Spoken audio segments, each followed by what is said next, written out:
The silent manor পর্ব ৬। আলিমনগর গ্রামের পশ্চিম প্রান্তে যে ধোঁয়াময় নিস্তব্ধতা নেমে আছে, সেখানে দাঁড়িয়ে আছে এক পুরনো কাপড়ের কারখানা। আহির কারখানার পেছনে গুদামঘরটাতে উপস্থিত হয়। সেখানে নো এন্ট্রি সিল দেওয়া। আহির ডিটেকটিভ দেখে প্রবেশ করতে পারল। আহিরের সাথে গ্রামের দুজন লোকও আসে, শফিকুল, তারেক। মিলনের কাছের বন্ধু ছিল ওরা। গোটা গ্রাম এখন স্তব্ধ।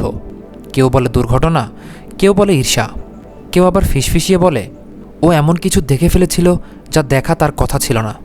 নানান লোকের নানান ধরনের ধারণা, মন্তব্য। আহির মির্জা আলিমনগর আসার খবর গ্রামে ছড়িয়ে পড়েছে, যেন স্বয়ং বিচার এসে নেমেছে আলিমনগরে। কিছু গ্রামবাসী তাকে দেখে মৃদু হাসেন, তো কিছু লোক মুখে বিব্রতকর ছাপ আনে। আহির ঘুরে ঘুরে স্পটটি দেখছে। চারদিকে রক্তের ছিটে ফোটা। আশপাশটা তীক্ষ্ণ দৃষ্টিতে দেখছে সে। স্পটের বাইরে তার চোখ গেল। সেখানে কিছু একটা পড়ে আছে। আহির সেখানে হাঁটু গেড়ে বসে জিনিসটা হাতে তুলে নিল। এখনই বোঝা যাচ্ছে না এটি কিসের অংশ। আহির খুব মনোযোগ দিয়ে দেখছে। একটি রূপার খণ্ড, কাজে লাগতে পারে খণ্ডটি। পকেটে রেখে দিল। গুদামঘর থেকে বাইরে আসে, কারখানাটার দিকে তাকালো। গেটের ওপর লোহার অক্ষরে লেখা আলিমনগর তাঁতশালা, স্থাপিত 1889। অনেক পুরনো কারখানা। এককালে হয়তো এতটা উন্নত ছিল না যতটা বর্তমানে দেখা যাচ্ছে। নিশ্চয় জমিদারদের পূর্বপুরুষদের গড়া কারখানা। আহির নিশ্চিত। আহির স্তব্ধ হয়ে দাঁড়িয়ে পড়ল। শফিকুল তাকে লক্ষ্য করে বলল, বাবু, এখানে রাতে কেউ বের হয় না। আমাদের কারখানা বিকেল 5টায় ছুটি হয়, কিন্তু ওদিন রাতে আমি একজনকে এদিক থেকে যেতে দেখেছি। কে সে? বাবু, আশরাফ, বৃদ্ধ। বেশিরভাগ সময় রাতে মাছ ধরতে যায়। ওদিন রাত 3টার দিকে বাড়ি ফিরেছে। আমার সন্দেহ হয় ওনার আসা যাওয়ার পথ এটাই। ওনাকে এখন কোথায় পাবো? বাবু, কয়েক মিনিট হেঁটে গেলে ওনার বাড়ি। আশরাফের বাড়িতে পৌঁছে তারা। মাটির ঘর। উঠোনে বসে এক বৃদ্ধা পাখা তৈরি করছে। শীত শেষ হলে গরম শুরু। এখনই সময় পাখা তৈরি করে রাখার। বৃদ্ধা চোখ তুলে দেখল 4জন লোক। তিনি বসা ছেড়ে উঠে দাঁড়াতে চাইলেন, কিন্তু তার আগে আহির তার সামনে যেয়ে বলল, চাচি, আপনার উঠতে হবে না, আমি বসছি এখানে। আহির পাটিতে বসে। বৃদ্ধা জিজ্ঞেস করল, তোমরা কারা? আমি শহর থেকে এসেছি। কিছুদিন আগে মিলন যে খুন হলো ওর ব্যাপারে একটু কথা বলতে এসেছি। বৃদ্ধা একথা শুনে চোখ তুলে শফিকুল তারেকের দিকে দেখল। শফিকুল বলল, চাচাকে একটু ডাকেন, ওনার সাথে কথা বলতে এসেছে। তখন ঘর থেকে বেরিয়ে আসে আশরাফ, কাঁধে গামছা, পরনে লুঙ্গি। আহির উঠে দাঁড়ালো। আশরাফের সামনে এসে দাঁড়ায়। আশরাফ সবার দিকে একবার তাকালো, খুব উদাসীন দেখালো তাকে। আপনারা? শান্ত স্বরে প্রশ্ন করল। আমি ডিটেকটিভ আহির মির্জা, মিলনের হত্যার তদন্ত করছি। আপনার সাহায্য দরকার। আমি কেমনে তোমাকে সাহায্য করবো? মিলন যেদিন খুন হয়েছে ওই দিন রাতে আপনি ওই রাস্তা দিয়ে এসেছেন। এমন কিছু কি দেখেছেন যা আপনার কাছে সন্দেহজনক মনে হয়েছে? আশরাফ কিছুটা চুপচাপ হয়ে গেল। চোখে ভয়, আতঙ্ক ফুটে উঠেছে। একজন ডিটেকটিভের চোখ থেকে এরূপ অভিব্যক্তি লুকানো মুশকিল। নির্ভয় বলুন। ওদিন রাইতে আমি ওইখান দিয়েই আইতেছিলাম। হঠাৎ কারখানার গুদামঘর থেকে একটা কিছু ভাঙনের শব্দ আসে। আমি কৌতূহলবশত ওইখানে যাই, আর তখন একটা মাইয়ার তির্যক কণ্ঠের চিৎকার শুনতে পাই। আমি ভয় পাইয়া যাই। এরপর আমি সইলা আইয়া পড়ি। পরদিন শুনি মিলন নাই। আহির নিস্তব্ধ হয়ে গেল। তারেক বলল, বাবু, মেয়ে মানুষ খুন করে নাই তো? কিন্তু মিলনের সাথে তো কোনো মেয়ের সম্পর্ক ছিল না, বিবাহিত ছিল, যদিও ওর বউ মারা গেছে। সন্ধ্যার দিকে আহির মির্জা পৌঁছালো পশ্চিমপাড়ার ধানক্ষেতের পাশের এক কাঁচা ঘরে। সেটি ছিল মিলনের ঘর। ছোট্ট মাটির দেয়াল, খাটের পাশে একটা পুরনো লণ্ঠন, জানালার ধারে রাখা একটি ছবি। এক তরুণী, মিলনের স্ত্রী নিশ্চয়ই, চোখে গভীর স্নেহের ছায়া। আহির খাটের নিচে চোখ বুলিয়ে পেলেন একখানা পাতলা কাঠের বাক্স। খুলতেই ভেতরে কিছু কাগজ, শুকনো ফুল আর একখানা ডায়েরি। পাতাগুলো হলদে, লেখাগুলো অস্পষ্ট। বাইরে তখন সন্ধ্যা, কুয়াশা নামতে শুরু করেছে। গ্রামের গাছপালা নিস্তব্ধ। দূরে এক পেঁচার ডাক। আহির, তার সহকারী অরুণ, শফিকুল এবং তারেক ঘরের বাইরে বের হয়। মিলনের ঘর থেকে তেমন কিছু পায়নি। হঠাৎ দেখল দূর থেকে এক বৃদ্ধ মানুষ লণ্ঠন হাতে এগিয়ে আসছে। এসে থামে আহিরের সামনে। কাপা গলায় বলল, আপনি কি মির্জা বাবু? হ্যাঁ, কিছু হয়েছে? বৃদ্ধ একটু থেমে বলল, ওই মিলনের মৃত্যু রাতে আমি জেগেছিলাম বাবু। রাত ছিল ঘন কুয়াশার। হঠাৎ গুদামঘরের ভেতর থেকে এক নারীর কান্নার শব্দ শুনি। তারপর যেন কেউ দরজা ঠেলল, লোহার ধাক্কা পড়ল, আর সব চুপ। ওই রাইতে আমিও ওদিক দিয়ে আসছিলাম, শহর থেকে। নারীর কান্না? আহির বিস্ময়ে বলল, হ্যাঁ বাবু। আহিরের চোখে রহস্যের আভা জ্বলে উঠল। তুমি কাউকে বলেছিলে কথা? কে শুনবে বাবু? আহির আর কোনো প্রশ্ন করল না। বাড়ি ফেরার পালা। যতটুকু তথ্য সংগ্রহ করেছে সব মস্তিষ্কের তালিকায় সংযোগ করেছে। আজ তার তদন্তের ইতি টানল। সন্ধ্যা ঘনিয়ে ধীরে ধীরে রাতের আধার ধেয়ে আসছে। এমন সময় রাফিদ পথে হেঁটে একা একা বাড়ির দিকে ফিরছে। রাস্তার দুই ধারে শুধু জঙ্গল, চারদিক নিস্তব্ধ, শিউলির স্নিগ্ধ শোভন গন্ধ। সে হেঁটে যাচ্ছে দ্রুত পায়ে। আজ তাদের কারখানায় অনেক কাজ ছিল, যার বেশিরভাগই সে সামলেছে। আমজাদ বিকেলের দিকে বাড়িতে ফিরে যায়। রাফিদের গাড়িতে হঠাৎ যান্ত্রিক ত্রুটির কারণে নিয়ে আসতে পারেনি, অশ্বও আনেনি। উপায় না পেয়ে হেঁটে বাড়িতে ফিরতে হচ্ছে তার। আশেপাশে কাউকে দেখাও যাচ্ছে না। এমন সময় বাইরে কেউ থাকে না বললেই চলে। রাফিদ শালটা ভালোভাবে পেঁচিয়ে নেয়। আশেপাশে তাকাচ্ছে বারবার। তাৎক্ষণিক রাফিদের সামনে কিছু মুখোশধারী উপস্থিত হয়। 6 জন লোক। কারো হাতে মোটা লাঠি, কারো হাতে চাপাতি। ওদের কারো মুখ দেখা যাচ্ছে না। রাফিদ নিরস্ত্র। হঠাৎ তার সামনে অস্ত্র হাতে কাউকে উপস্থিত দেখে মর্মাহত হয়। রাফিদ ঢোক গিলে বেশ রেগে বলল, পথ ছাড়। পথ ছাড়তে তো আহি নাই, তোর জান লইতে আইসি। অনেক দিন পর বাগে পাইছি তোরে। তোর বাপ অনেক জ্বালাইছে। তোগো পূর্বপুরুষেরাও অনেক নিকৃষ্ট মানুষ আসিল। গরিব বইলা দাম দিত না। সংস্কার বইলা আমগো আপনজনের প্রাণ নিছে। আজ তোরে মায়েরা এর প্রতিশোধ লমো।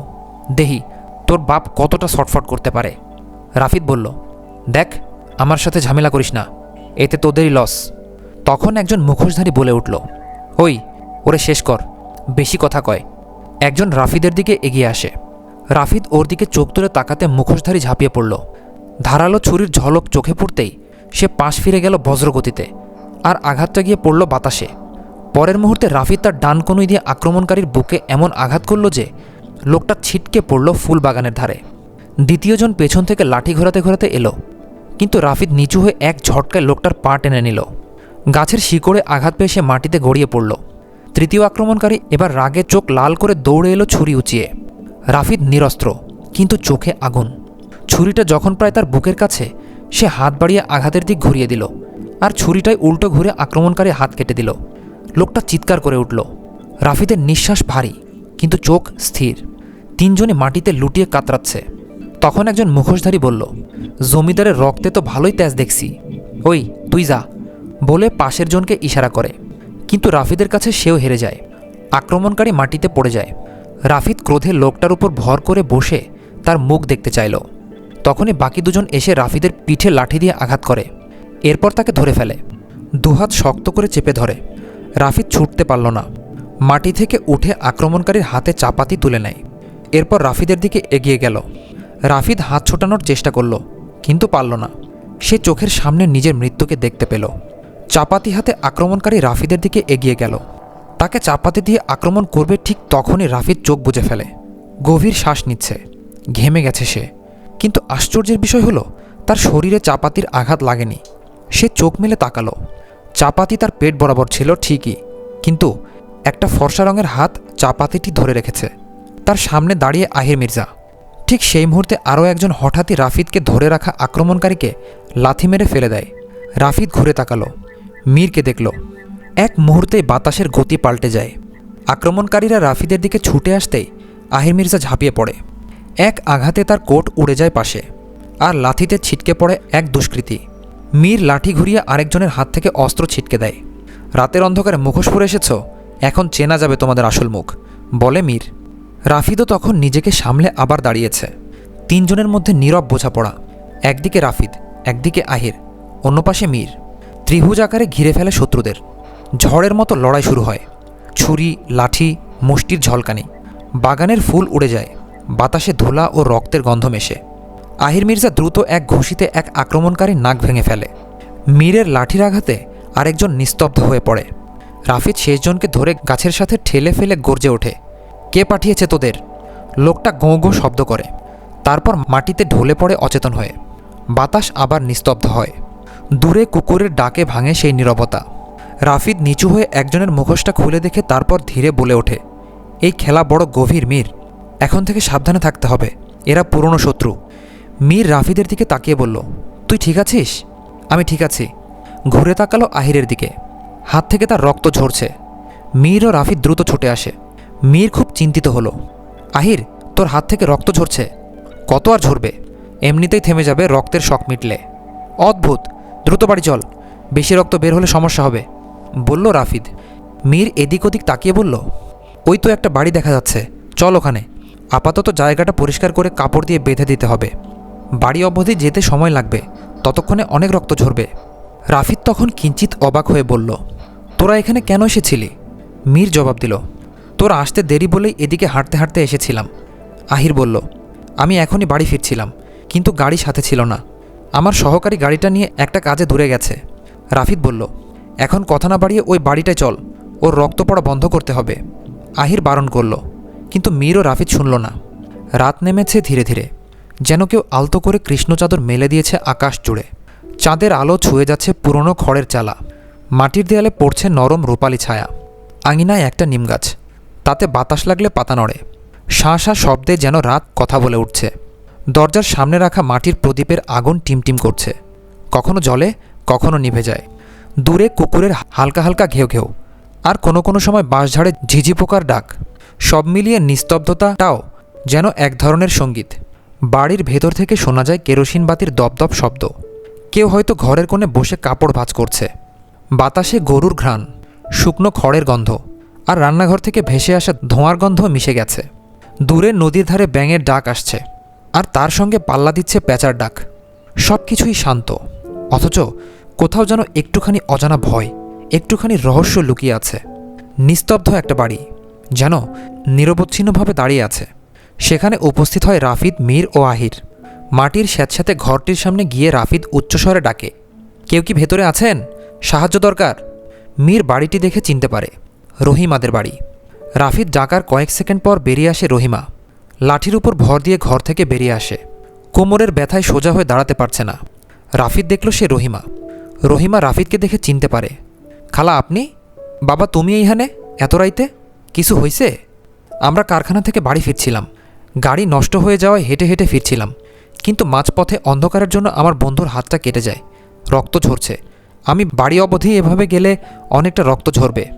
রহিমা চোখ তুলে আহিরের দিকে দেখল, ডান হাতটা রক্তে মাখা। তোমরা বারান্দায় বসো। মীর আহিরকে নিয়ে বারান্দায় উঠে বসে।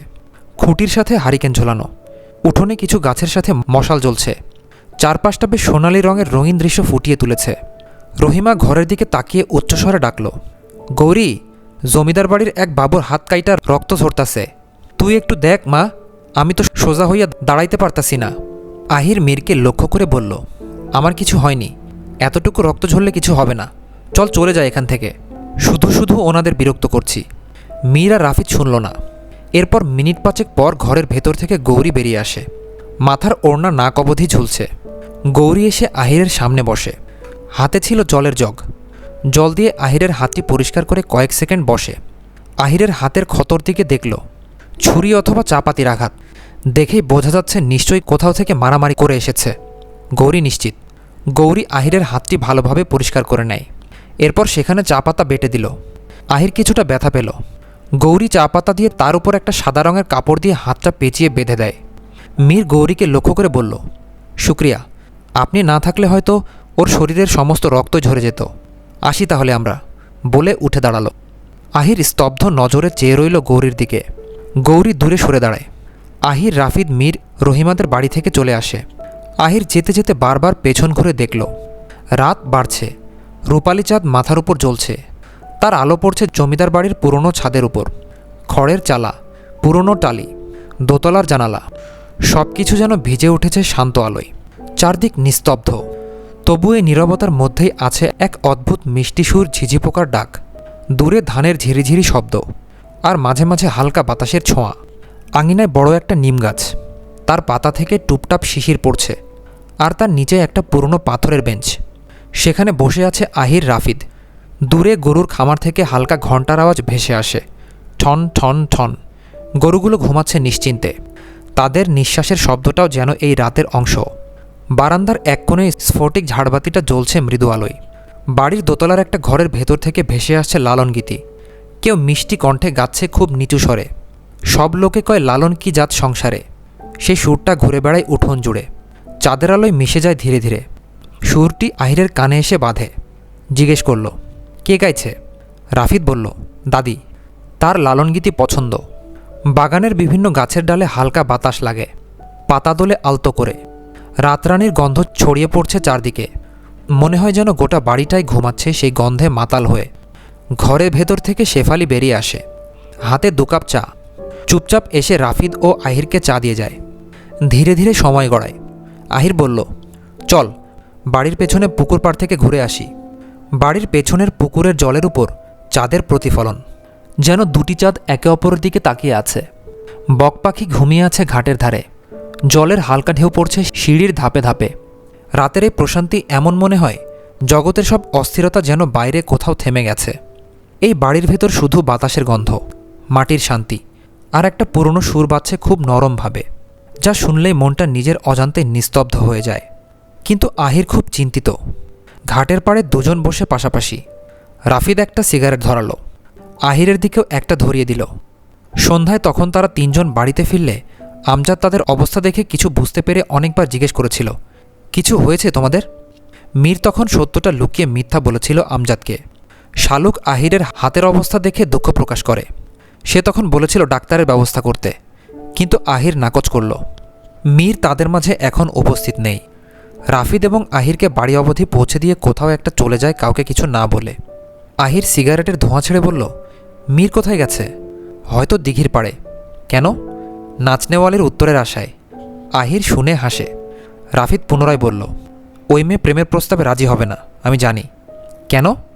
আহির রাফিদের দিকে তাকালো। এই গ্রামের সাধারণ মানুষেরা মনে করে জমিদার বংশের সাথে সম্পর্ক তৈরি করতে হলে তাদেরও উচ্চ বংশের হতে হবে। ধারণা তো সঠিক। আজ তুমি যদি একজন সাধারণ মেয়েকে বিয়ে করতে চাও, তোমার পরিবার সেটা মেনে নেবে? রাফিদ নিঃশব্দে হেসে বলল, পরিবার, সংস্কার, নিয়ম নীতির জন্য কত সম্পর্ক ভেঙে যাচ্ছে, যেখানে ভালোবাসার মানুষ দুটো একে অপরকে চাইলেও পূর্ণতা পায় না।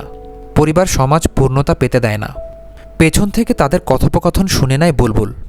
সে সময় না নিয়ে দ্রুত পায়ে হেঁটে মায়ার ঘরে যায়। মায়া ঘরে একা ছিল।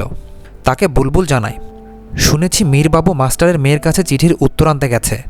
ছেলেটা মোটেই সুবিধার না, গ্রামের কোনো মেয়েকে বিয়েও করবে না, শুধু শুধু মজা নিতেছে সহজ সরল মেয়েগুলার সাথে। দেখবেন আপা, তার কপালে মেয়ে জুটবে না। মায়া বুলবুলের কথার কোনো প্রতিক্রিয়া করল না। বুলবুল মায়ার কোনো প্রতিক্রিয়া না পেয়ে ঘর ছেড়ে বেরিয়ে যায়। মায়া তাকিয়ে আছে শূন্য মনে আকাশ পানে। বুলবুল যেন কাটা ঘায়ে নুনের ছিটা দিয়ে গেল। মায়ার মনটা বিষিয়ে উঠল, চোখে জল জমল। জলের ফোঁটা গড়িয়ে গালে পড়তেই হাত দিয়ে মুছে ফেলল। তখন হঠাৎ হাউ শব্দে মায়া লাফিয়ে ওঠে।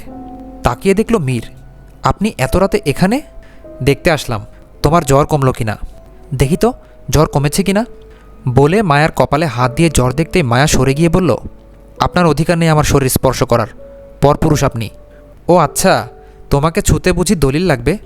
দলিল তো আমার কাছে নেই, আর দলিল আমি তৈরি করতেও পারবো না। যাও, ছুঁয়ে দেখব না। মায়া দৃষ্টি সরিয়ে নেয়। তার মুখটা গম্ভীর।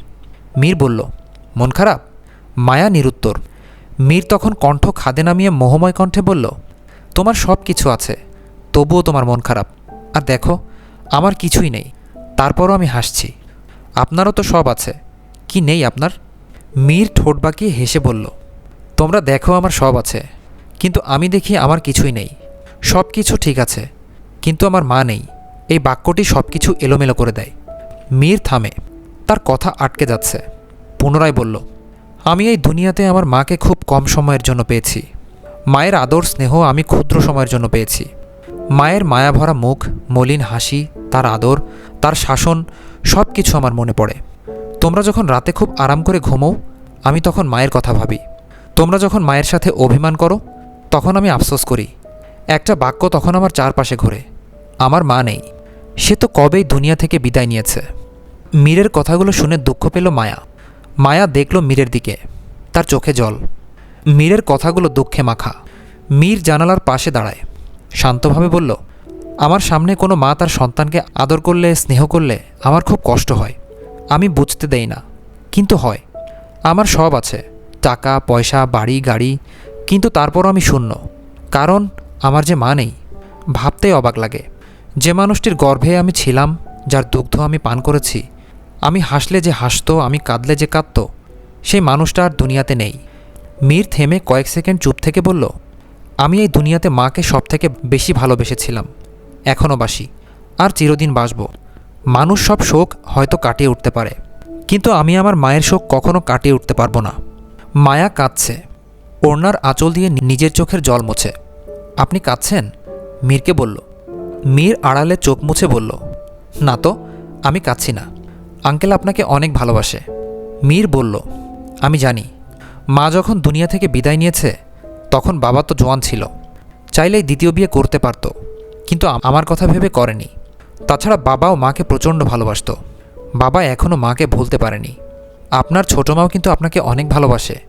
মীর গভীর নিঃশ্বাস ফেলে বলল, আমার মা নেই দেখে ছোটো মা আমার সামনে কখনো তোমাদের আদর করে না, আমি কষ্ট পাবো ভেবে। মা না থাকার গভীর ব্যথার ওষুধ সমস্ত দুনিয়ায় খুঁজলেও পাওয়া যাবে না। কত সন্তান মাকে অযত্নে ফেলে দেয়। ওরা হয়তো জানে না মা হারানোর যন্ত্রণা, ওরা জানে না মায়ের সাথে জড়িয়ে আছে জান্নাত। আপনার মা কিভাবে মারা গিয়েছিল? কিভাবে মারা গিয়েছিল বলে কি হবে, আল্লাহর ফয়সালা ছিল। আল্লাহ আমায় একা করে দিয়েছেন। আপনার পাঞ্জাবিতে মাটি কেন? মীর মাটির দিকে তাকিয়ে বলল, মায়ের কবরের কাছে গিয়েছিলাম, হঠাৎ তার কথা খুব মনে পড়ছিল। মায়া কিছু বলল না। মীর হাতের ঘড়ির দিকে তাকিয়ে বলল, রাত বাড়ছে, আমি ঘরে যাই, তুমি বিশ্রাম নাও। বলে মীর চলে যায়। আহির তার ঘরের বারান্দায় ইজি চেয়ারে বসে আছে, দৃষ্টি তার ডান হাতের দিকে। ক্ষত জায়গাটি সাদা কাপড় দিয়ে বাঁধা, নিশ্চয়ই এটি গৌরীর ওড়নার খণ্ড। আহির হাসে। তার হাসি দেখে রাফিদ বলল, তুই কাটা হাত দেখে হাসছিস? অদ্ভুত, মানুষ কাতরায় আর তুই বোধহয় খুশি হয়েছিস। মানুষ কাতরায়, প্রেমিক না, বলল আহির। এর মানে? রাফিদ সিগারেট ধরালো। এর মানের ব্যাখ্যা আমার কাছেও নেই। মীর হাজির হয়, হাতে একটা বই। বইটি নিয়ে সোফায় বসে পড়ে। রাফিদ মীরকে লক্ষ্য করে জিজ্ঞেস করল, তুই না দিঘির পাড়ে গিয়েছিলি, কখন আসলি? মীর জবাব দেওয়ার আগেই আহির মীরের দিকে তাকিয়ে বলল, মীর, খেয়াল করেছিস আমাকে কিন্তু তোরা তুই বলে ডেকেছিস। মীর হাস্যোজ্জ্বল মুখে বলল, বলেছিলাম না যে কোনো পরিস্থিতিতে তুইটা চলে আসবে? আসলো তো? বলা শেষে তিনজনই হেসে উঠল। হাসি থামিয়ে আহির রাফিদকে লক্ষ্য করে বলল, গৌরীর মা ছাড়া আর কেউ নেই? রাফিদ সিগারেটটা ঘুরিয়ে ঘুরিয়ে দেখতে দেখতে বলল, ওর বাবা ছিল, শুনেছি কিছু বছর আগে আত্মহত্যা করেছে। কথাটা মীরের কানে গেল। গৌরীর বাবা আত্মহত্যা করেছে? তবে শেফালি কেন বলেছে একদিন রাতে ঘর থেকে কেউ ডেকে নিয়ে তাকে মেরে ফেলেছে? মিথ্যা কেন বলল?